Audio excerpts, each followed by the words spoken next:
Hello, and welcome to the Alchemists Inkwell. This is your spiritual podcast for grounded people. I'm Emily. And I'm KristaLyn. And I like that, like, you get to wave that way and I get to wave this way. So on the video, if you're watching on YouTube, we get to like make little butterfly wax on, wax off kind of gestures. Nicely done. Yeah, oh, that's awesome. How are you doing? I know, right? Then that goes right into what I want to talk about first, because I'm not good. But I'm sure a lot of people are also feeling that way too. Like, how are you listeners doing? Because if you're not feeling great, guess what? That's okay. There's a lot You're of not great. alone. Yeah, it's a lot of not great feeling right now. But one of the things I was saying to Emily is this energy will have happened the day before you hear this episode. However, I want to emphasize that that energy is still very real and with you, first of all, so you can still use it. But it is good news. It's astro good news for a good, nice moment. I get to tell you something positive, which is likely one of the most optimistic lunations that we will have this year, mostly because it is a new moon in Sagittarius. Sagittarius is optimistic to begin with. It's Jupiter's domicile. And you know what's going to happen? Jupiter's stationing direct on the very same day. So Jupiter's not retrograde anymore. And Jupiter's in domicile in Pisces, which is technically square to Sagittarius, but like it always is. And Jupiter rules it anyway. So it's not, like the usual square drama, which is nice. So the only like thing I'm looking at in this whole chart, when I look at the new moon, if I can scroll over here, I look at the new moon and I do see that, yes, opposing it is Mars retrograde, but Mars retrograde doesn't have as much power on this one because Jupiter is stationing direct. We have Mercury, Venus, the sun, the moon, all in Sagittarius. So they're answering to Jupiter, and Mars truly answers to Mercury, who is in detriment right now.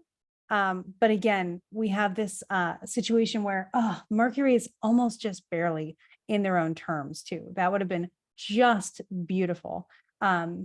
And actually, if I'm correct, they're in Jupiter's terms. So again, things answering back to Jupiter.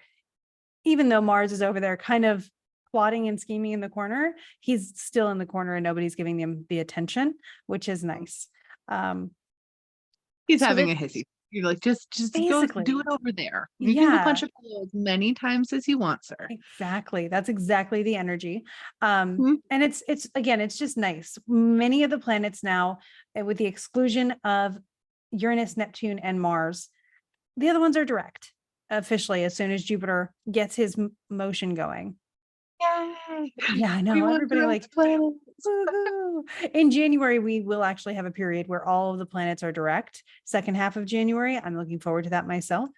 But it's just nice to see. It's nice to see it. And I hope that wherever Sagittarius falls in your chart, that you feel the optimism in that area of your life, and that extends to all areas of your life, and that you can finally take this lunation, which is the first after the eclipses. Emily sneezed. I couldn't not say bless you. So cute. Yeah, they were like, bless you, like silently with like a little hand signal after I had like muted myself to sneeze. It was really cute. It would have been really impolite not to say it. I couldn't stop. So this is the first new moon after the eclipses. The next eclipse is actually going to be in Aries, which is starting to break up that Taurus Scorpio thing that's been going on. We're not totally out of the woods with that cycle yet, but we are getting into the transitional phase into the next chapter of eclipses, if you will. So it's kind of nice to think that was probably some of the most intense that these eclipses will show us, as we now get to at least separate that energy a little bit more and get some variety in there. Yeah. And I just want to validate, everyone is having a really, really hard time right now. Everyone. Mental health statistics, like for like the suicide hotlines and stuff, are off the charts at this point of time. It is absolutely ridiculous. Every client I've seen has been like not doing great.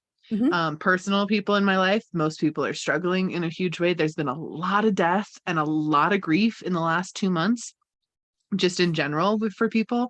So if you've been having a hard time and you're listening to this on Thursday, the new moon is still kind of affecting you right now. So make sure you take a breath. If you're listening to this later, look back on Wednesday and Thursday. How did that feel? What has changed since then? And just allow yourself to have the baby steps and the baby wins. It will make a huge, huge difference.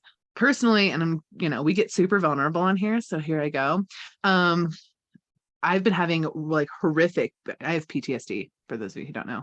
I talk about it on my social media. So if you don't know, I have CPTSD, officially diagnosed for years. And usually it's manageable. It has not been manageable at all over the last couple of weeks. It's been really, really, really bad.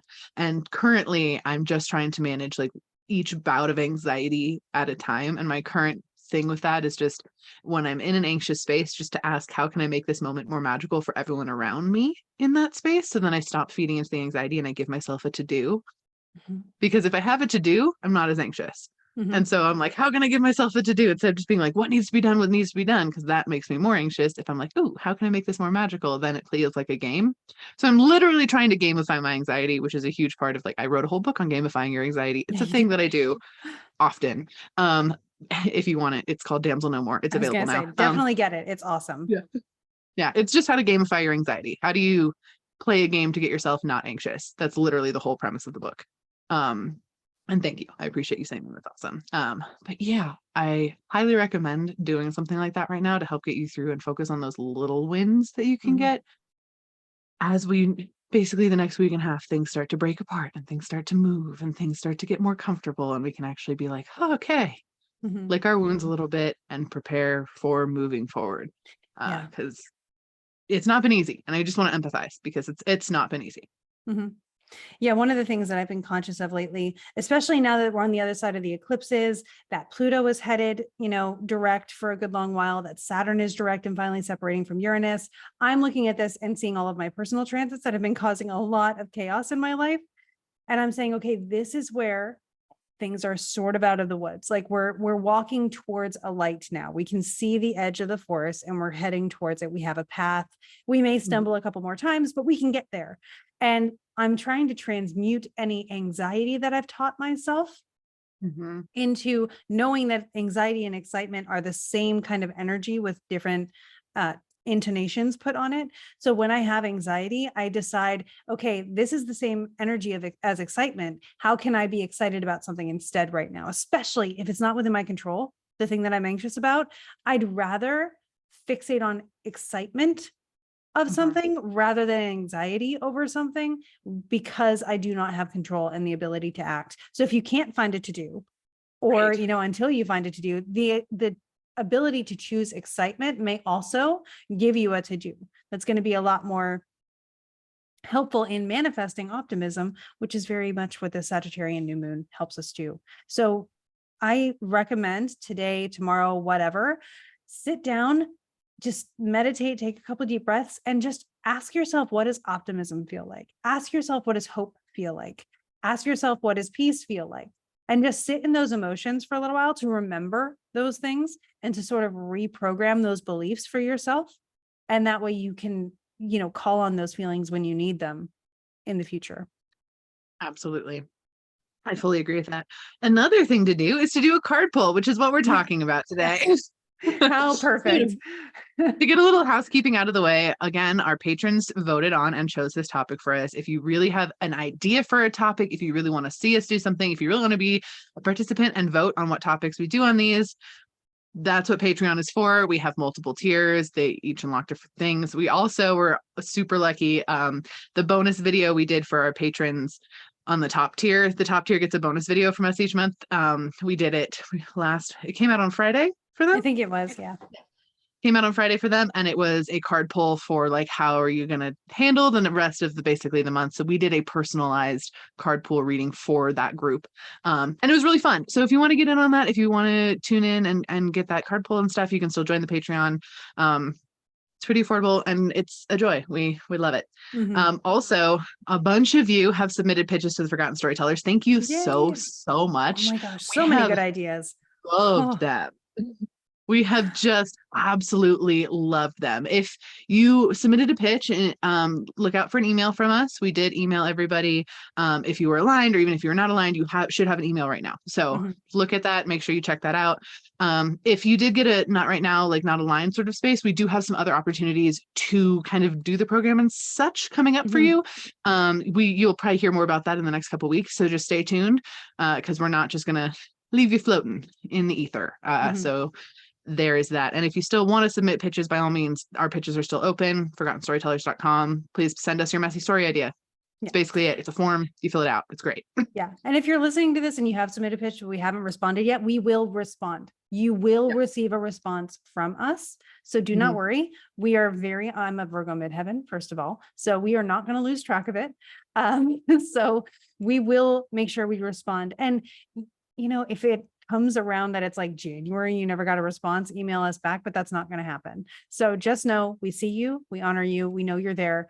We will take care of it. We will respond to you personally. Yeah, it's not a bot. Our assistant doesn't handle, we have an assistant. She's awesome. Hi, Allie. Yeah. But she doesn't handle any of the pitches. This is literally just us. So we will get back to you. Check your junk mail too. Yeah. And sometimes the responses go there, but we do respond to everybody. Yeah. Also, final note on this, fiction stories. It can be something that you've lived through that you are explaining through metaphor in a story. But if you're doing a nonfiction or a biography or a memoir, we do not specialize in that. Yeah, that is not for us. So it's a fiction story. And we won't, if you send us a nonfiction, you're like, this is a nonfiction, I hope you guys do it. We will not. We will send you a not aligned, because not aligned. We are focused on story. If you want to fantasize, like add fantasy elements to something you lived through, by all means. Or if you want to tell it using different characters going through something that you also went through, we are fine with that, but it is no fiction. It has to be fiction. Yeah, you can even email us saying, I know I want to do it in fiction allegory. I want to tell this story that actually happened to me. As long as we know that you're open to creating a story out of it, we'll consider that. Yes, very much so. But if you're like, it's a nonfiction book about my life, it's not going to be aligned with us. But yes, so that is where we're at with everything. So tuning, I think that's all our announcements. Is that all our announcements? Ireland's full. Our Ireland trip is full. That being said, for both Ireland and Greece, if you're like, oh no, I wanted to get in on that, we do have wait lists open for both. So if anyone cancels for Ireland or Greece, we will move down the wait list in succession there. So you can still put your name on the wait list for those things. I don't know if you're going to do any sort of Black Friday anything. I'm going to do a Black Friday sale. If anyone has been really excited to do either of my courses, I have one that is less than 100. Both are going to be 25% off. So I have one that is less than $100. It's $77 normally. So 25% off of that. And it's just a week-long intro to channeling. If you want to do my big, in-depth, long 9-week course, I've never offered a sale on either of these ever before. So it's going to literally be for like 3 days. So I would just pay attention. It's coming 25% off. So it's like over $200 off on my big course. It's a big discount. It's huge. So are you doing anything sales wise for that? So I am revamping my 3-day Astro application course. I'm updating it a little bit. If you want to get it now, you will be privy to all of the things I change over time.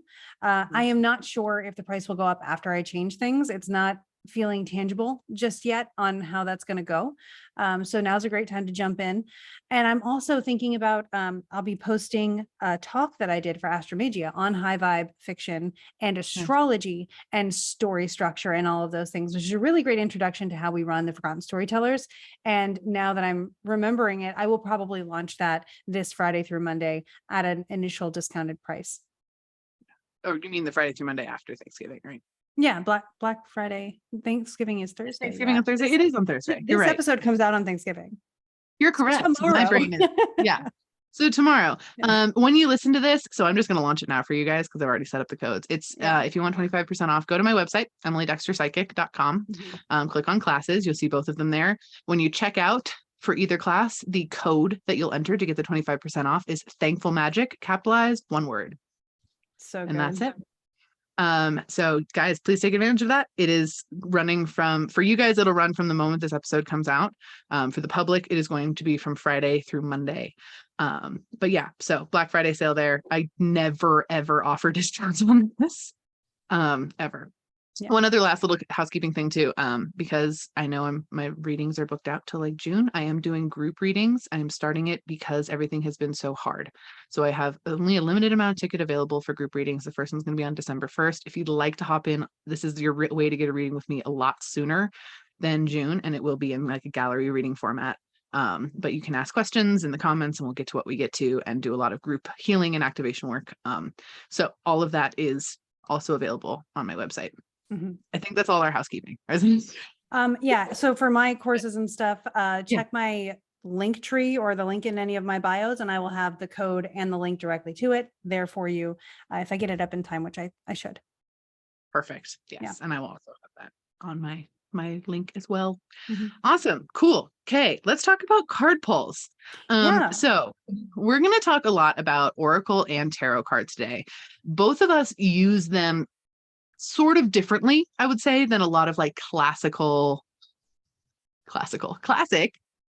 interpretations and usage of cards are. The first thing I just always want to say, however you pull cards, however it flows for you is right. Mhm. There is no right and wrong here. People will say that there is. There's not. There's not. If it works for you, it works for you. It just is what it is. And that's important. So do you want to start off by talking a little bit about the difference between tarot and oracle? So yeah, let's do that. And then we'll talk about how to choose a deck.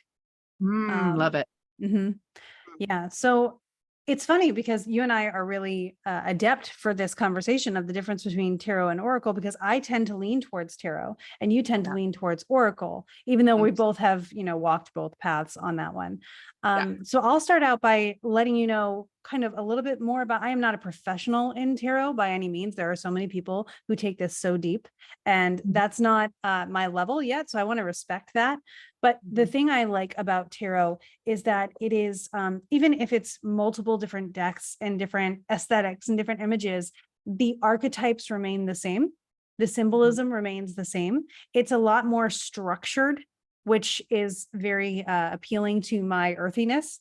So I really like that I can look at the card, and no matter how pretty it is or how different it looks from another card, the symbols will still be there. So I will still know, oh, it's this archetype, and I can pick up on that image and make a story out of it. And it makes sense to me. It's very much to me the same, not the same, but similar and in the same vein as reading an astrology chart, because I can take the archetypes, plug them into a story, and then create it blended with intuition to be able to share with people. Yeah. So if you're really unfamiliar with tarot consists of two different sections. The first is the major arcana and the second is the minor arcana. The major arcana is the story of man. So it basically takes you from the Fool all the way to the Death card and the entire journey of man in between that. There's one like High Priestess card and one Hangman card and whatever in any tarot deck. And then it goes through the suits, kind of like a classic deck of cards that you would play games with. And that's the minor arcana. So that goes through aces to tens, or sometimes even queens, kings, and jacks, I think, too. Sometimes in there. Yeah. Of different symbols. And the symbols are typically wands, cups, pentacles, and what's the third? Fourth? Swords. Thank you. God, damn. It's the fire one, so I always forget it. But yeah, so that's kind of how it breaks down. A lot of very in-depth tarot readers will be like, it has to be this type of spread, and if it's pointing upside down, it's this, and like people get really intense with this. Quick note on that, I've done a lot of research into the history of tarot. It does not come from ancient Egypt. It does not come from very long ago. It was invented in the 1700s as a game and grew from there. So just for the record, just want to throw that one out. If you really like rules, if you really like structure, you're really going to love tarot. Also, it's worth noting, and I get this confused all the time, wands is actually fire and swords is actually air. Wands is fire because it is ambitious, creative, and you create out of nothing, which is the archetype of fire. If you think about Aries as being the first sign of the zodiac, it creates. And so it's that vernal equinox kind of thing, if you're in the Northern Hemisphere. So wands, and I did look this up to make sure I have it correct, but it's creativity, energy, passion, action. And so that's what comes out of the wand. And then swords are air, thinking as it slices through the air. But like you would think, right? More martial, the swords, but they are of the air. Again, I'm not super huge on tarot. I have done courses on tarot. I've done training on tarot. It's just, I don't like rules. And I don't really particularly like structure, and I do everything my own very out there sort of way with stuff, which is why I like Oracle better. So Oracle decks are no rules, completely at the discretion of the creators sort of situation. So the way tarot has consistency, oracles do not. Oracle decks can be 45 cards, they can be 115 cards, they can be anything in between, they can have any sort of theme or imagery on them, and they can be kind of arbitrary in some of their meanings of like that person just decided that they were going to have a cat themed deck, and it was just going to be there's the mischievous cat and the courageous cat and the whatever. With tarot, tarot typically has right side up and upside down meanings. Oracle decks, it depends on the deck, 100%. The reason I personally like Oracle more is because, again, don't like rules. And two, I really like deep variation in each deck. I know each deck is going to give me very different results and different information. So really, it's like when I collect Oracle cards, I'm having a collection of 1900 cards that all have different meanings versus a bunch of sets of cards that could have similar meanings. Yeah. And the cool thing there, it's like tarot is if you enjoy a really specific trope and genre in a book, you get your tarot because you know you're going to get the feelings that you're looking for told in a different way. If you like just a range of something new and exciting every time and you want something a little bit breaking of the mold, Oracle cards are going to be different. And the really unique thing that I like about Oracle cards is you can take decks and combine them, and then you can just have a mega deck because it will be different as compared to you will just have like seven of swords, or sevens of swords. Also, you can make your own deck. And I do just want to and when you make your own deck, it's considered an Oracle deck. Because again, no rules, unless you use the suits and do major arcana, whatever. But it can be as simple as gluing pictures to note cards and writing a description on the back. It can be as simple, like we've had clients in our writing program, Forgotten Storytellers, do all their comfort characters in a deck. Or we had another client do a Taylor Swift deck where it was just a bunch of Taylor Swift lyrics and pictures on all of the cards. And they're really effective. When you make your own stuff like that, it's incredibly effective because it speaks directly to you.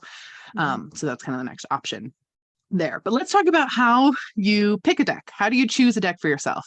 So real quick on that before we dive in, you do not have to be given your first deck. You do not have to be given your first deck. That is a misconception. A lot of people really throw some energy into that because it's like, oh, it's been passed down or whatever. That's not how it works really. And it's not a requirement. If someone gives you a deck, amazing. Love that deck. That's great. But it's not a requirement. So if someone says that, they are not accurate. Okay. Sorry. Jump in there. I just want to always preface that first because that's a bad misconception a lot of the time. And it's because, you're going to get started somewhere and you don't have to wait for someone to give you permission to start. It's a nice thing if someone does come and give you that, fantastic. But also when you're purchasing a deck, the person behind the desk is giving you the deck. So like you can say whatever you need to be able to give yourself permission to enter this world, to enter this energy and do what you need to do. 100%. Oh, I also want to mention that using playing cards as a divination tool is called cartomancy. We're aware of that. We actually use that in Braucherei. It's a little bit different, but kind of the same. The suits actually do kind of line up with tarot. It's a more structured version as well. Interesting enough, playing cards actually derived from the original game that tarot cards derive from. So technically, playing cards came after tarot cards, which is another interesting fact. Well, they kind of came from the same source, but anyway. So when choosing a deck, honestly, go with what speaks to you. That is the simplest thing that I can say. Like, have an idea in mind. Do you want to go Oracle or do you want to go tarot? But then either go to a metaphysical shop, go to a bookstore. Barnes and Noble is huge right now in tarot and Oracle decks. There's so many there typically. You can go look at those, or you can even just look online. It can be something like Amazon. It can be Llewellyn. That's a great one. Or Hay House. They have a lot of decks. And just kind of go through, look for imagery that speaks to you, look for energy that speaks to you. And then also, if you can get a sample of how the book looks for that, I also recommend that, because if you are starting out, especially, you want a book that gives a deeper explanation of the card versus like 7 words. Yeah. Um, Well, there are even decks that will there's this one, it's like Deconstructed Tarot that explains itself to you. So it's a really great learning deck. My favorite for learning, this is the one I use when I'm learning or when I just need to get back to the basics, Everyday Tarot. It's done by someone who has a really great website as well. It's Biddy Tarot, Biddy. So when I just Video need a is an really, amazing resource. my favorite resource, and this is their deck. So, and it's very minimalist, straightforward. That way you can get acquainted with the bare bones of the symbols. It's really great. If you want a starting point for oracle decks, it doesn't have the most beautiful imagery, but it's the energy oracle. I'm pretty sure my recommendations have single-handedly made this person tens of thousands of dollars, because this is always my oh, you want to start out? Here, I'm going to buy you one. And it's always this one. The reason is it's a very large oracle deck and there's reversed meanings, and it is really in depth, and it's really easy to understand the imagery on each card. And they explain why they picked those images for the card and how that relates to the meaning, down to there's little orbs of light floating in the air because they represent this. They're very clear on that. So when you pull a card, you can kind of narrate it to yourself. So I highly recommend this one. If you really want to start off in an oracle card space. I'm trying to remember the oracle deck I got from my mom, because it's this really great deck. She resonates with it really well. It aligns with her belief system, but also allows her to feel like she can use this as a way of connecting with God. And it comes with little affirmations on the bottom of every card. So it'll have regret, but then an affirmation that makes you understand regret and the positive way of using that energy. I'll have to remember it sometime and share it on TikTok, because it's a really great deck that just does a really good job of kind of coaching you while it's at it.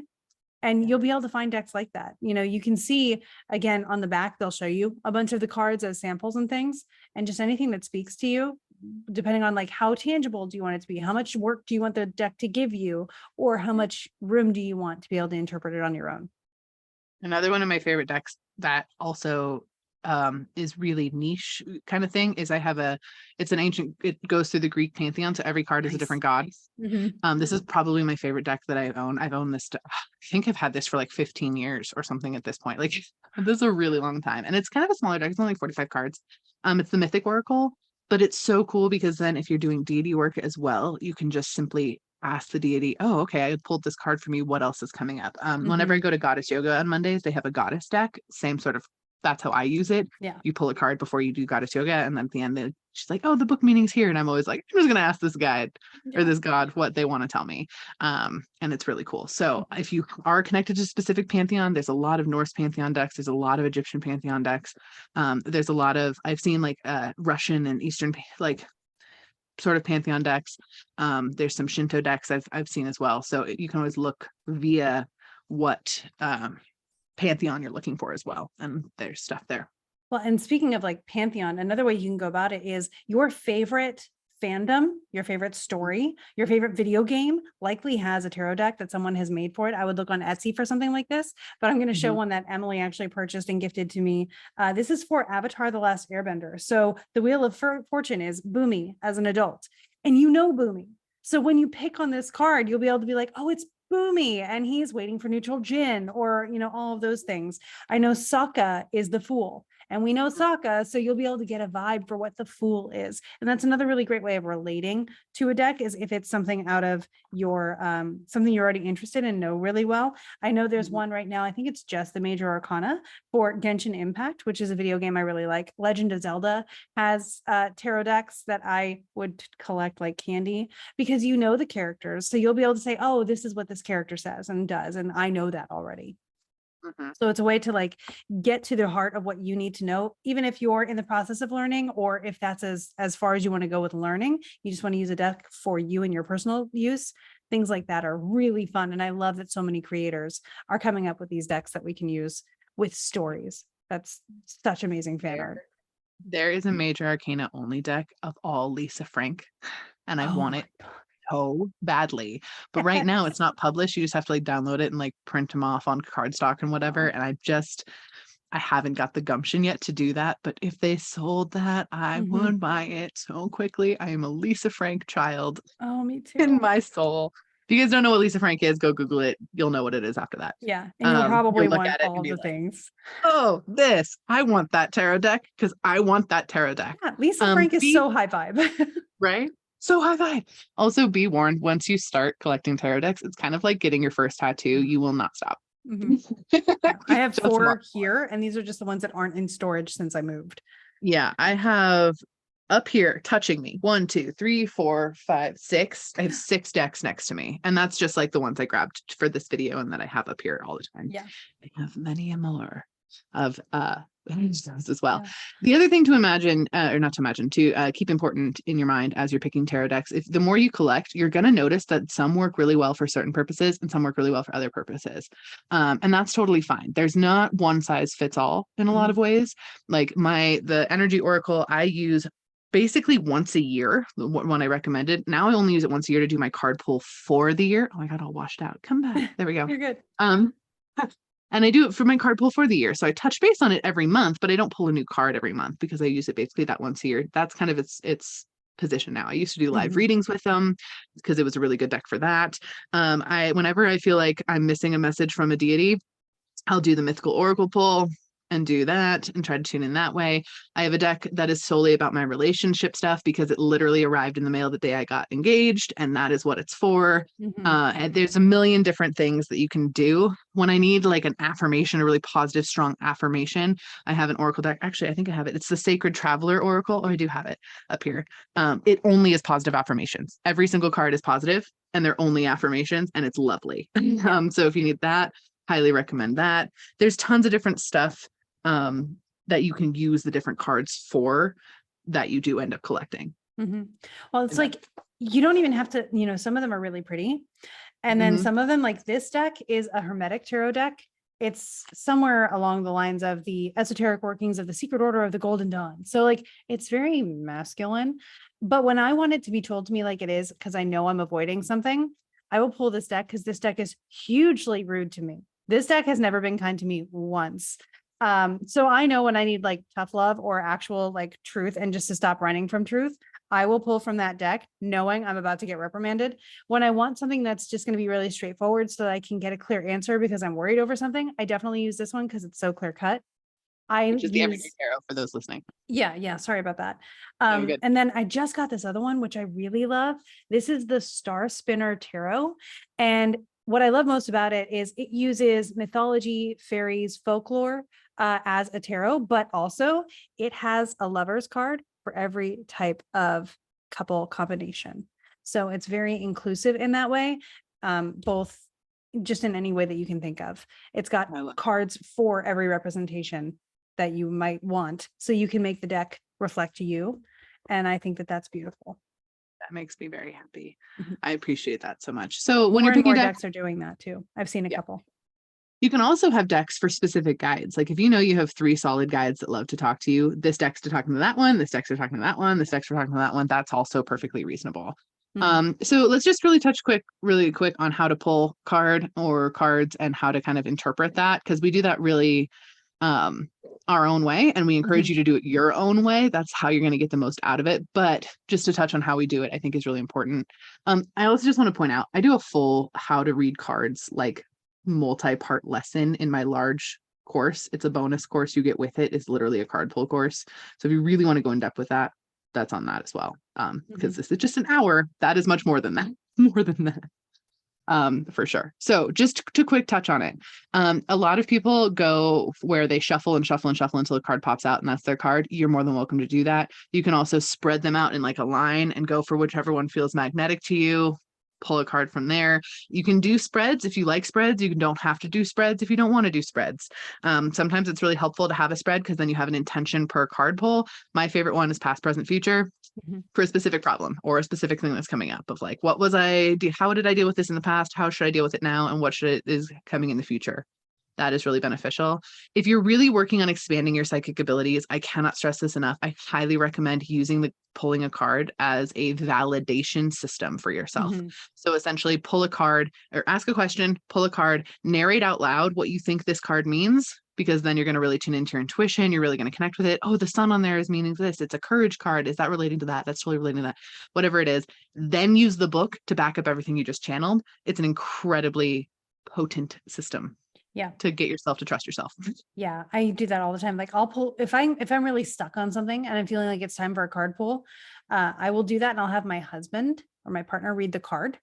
And that way I have no control over what the book says. I can't be influenced. So I'll interpret it. Or like if we're doing a card for him, a card pull, I'll interpret it first and then he'll confirm it with the deck. And it's just, if you've seen the Patreon video for our Patreons out there, that worked out really well for us when we did that, because we had these two cards and they ended up combining together. And then we read what the books said about them. And it was very synonymous and resonated really well. And it's just always really nice. One thing I like to think about the metaphysical techniques, be that intuition, astrology, tarot, is that you may get to a point where you're no longer surprised, but you will forever be impressed. Every single time. If you need a reminder that you're magical, do a damn card pull. Like if you need a reminder that other things are at work out there, do a card pull. It will yell at you your deepest, most stuff. And you'll be like, okay, you win. Yeah. I love doing pulls for like, where am I at? What am I missing? And how do I break through? And like, what's promised on the other side? Like, what's my manifesting goal? What should I keep in mind? Those really help me a lot, because it gives me something I can do, gives me actionable things from a deck of cards that are coming in, because it's not the cards that are talking to you either. You know, we personify them a lot, but it's really you connecting with something beyond yourself, using the cards as a tool and a permission to go beyond your own perception, to channel in a deity, the creator, or a guide, or anything else that you are focused and wanting to connect with, your higher self included. Absolutely. So yeah, it's really up to you. There's usually every deck comes with example spreads in the beginning of the book. I do recommend always taking a look at those, because that is how the creator said, hey, use these and give them a shot. If it feels good, awesome. I've gotten some of my favorite spreads from the front of books that come with Oracle and Tarot stuff. Then give them a shot. If it doesn't feel good, or you don't like doing a full spread, some spreads, I'm not kidding you, take an hour and a half to read. There's like the Celtic cross spread in tarot. It is so many cards. I think it's like 10 to 12 cards. It's like, and they all mean different things. If you want to go that in depth, it is really helpful. I don't recommend doing that every week though. I would say do that once every 6 to 8 months, so you really get a snapshot of where you are now. But there's tons of options out there. In our Forgotten Storyteller program, we also do a lesson on pulling cards for your story and how to use the cards to really lean into that as well. So you can literally use cards and apply them to basically everything.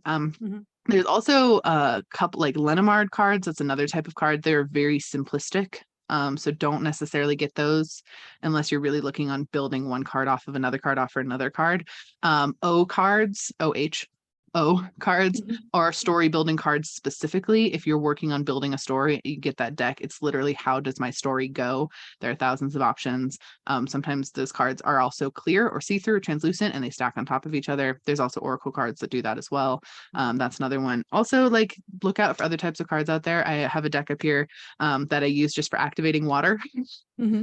That's what it is. It's a card deck from Freddie Silva. He makes it himself, and it's literally just for activating your water. And it's really interesting. So yeah, I have a deck for all the decans of the astrology chart, which is every sign being separated into 3 miniature sections. They're called decans, deca being 10 degrees of the 30.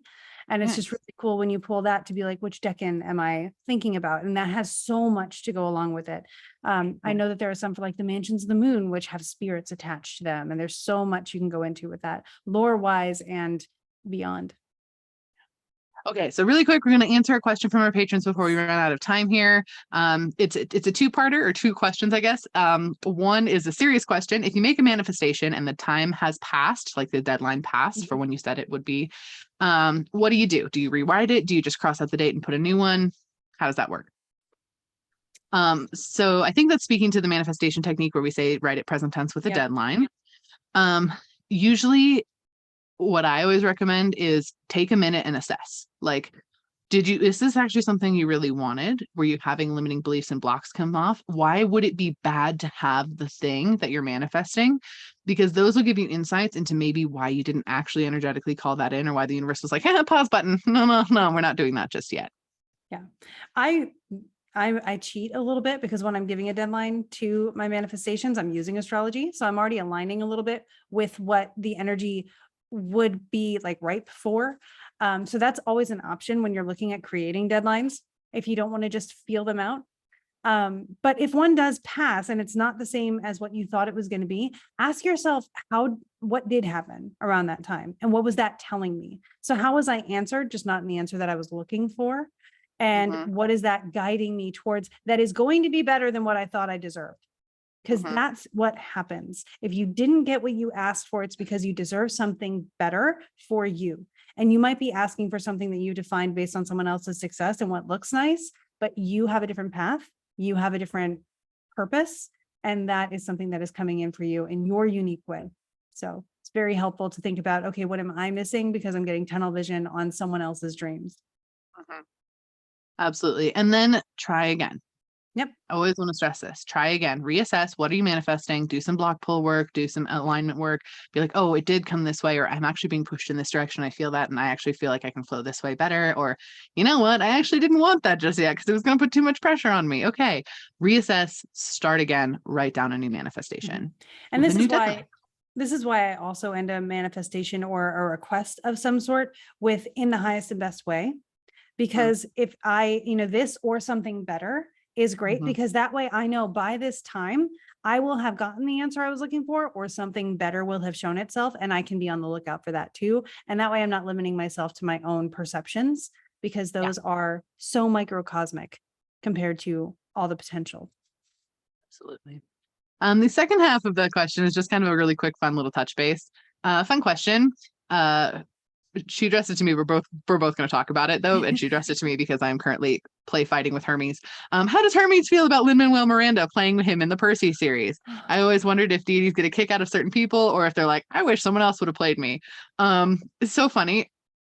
I think Hermes is okay with it. Like, I'm not super channeling him in because, again, we're fighting. And he's he's not a super big fan, but I think he's good with that. Honestly, Lin-Manuel Miranda has very similar energy to Hermes, and I think it's fabulous. Another thing that I pick up on when I channel it, because I talk to Hermes via Mercury. And one of the things that I'm really picking up on is it's not just the messenger thing. Like Lin-Manuel isn't just the messenger thing. Lin-Manuel is a human being, can play with words and do them differently, and like be mercurial with phrases, can play various roles, can do something that flips on its head. So he is in and of himself a very mercurial energy. And he doesn't just play on Hermes is the messenger, the one with the shoes with the wings. Yay. He's the wordsmith. He's the messenger. He's the writer. He's the connector. He's the diviner. That's something that Lin-Manuel is capable of embodying in all of its facets. And Mercury, of all the planets, is not the one who wants to be put in a box. So the fact that such a versatile person who already has this reputation can just step right into it, that is even more impressive, I think, by Hermes' standards. It's like, finally, someone who fits my vibe just a little bit. Apollo just said, and he's short like you. Ha, ha, ha, ha, ha, ha. So that's just a translation I'm going to throw in there. Yeah. Sorry. Yeah. Okay. But that's what Apollo said. I had to translate it though. Like, I know you don't have a choice. Yeah. I do want to say, oftentimes deity gets, but oftentimes deities get really, they're totally fighting. Apollo thinks it's hilarious. Oftentimes deities get really pissed off by a lot of their representation in media. I'm not going to lie. And Apollo would with Hermes. I mean, you got to think about the cows. So. Oh no, Apollo and Hermes, they don't get along super duper great. I'm pretty sure that's why Mercury's not my chart ruler and Venus is, because I'm pretty sure Apollo was like, fat no. Yeah. Let's nudge that forward. Yeah. Anyway, so yeah, a lot of times I will say most representations of Apollo in media I have disagreed with. I think this new Percy Jackson show is going to get it right though. Yeah, it feels really good. Crossed. So anyway, thank you all so much for being here. We have totally run out of time. We both have to like hop off and get on other calls and things, but we appreciate you. We love you. Take all of this stuff and we hope that you're ready.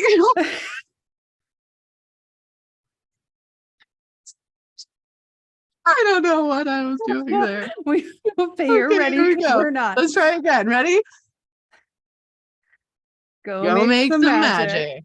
I don't know. Love it. Okay, bye. Have a great holiday, guys.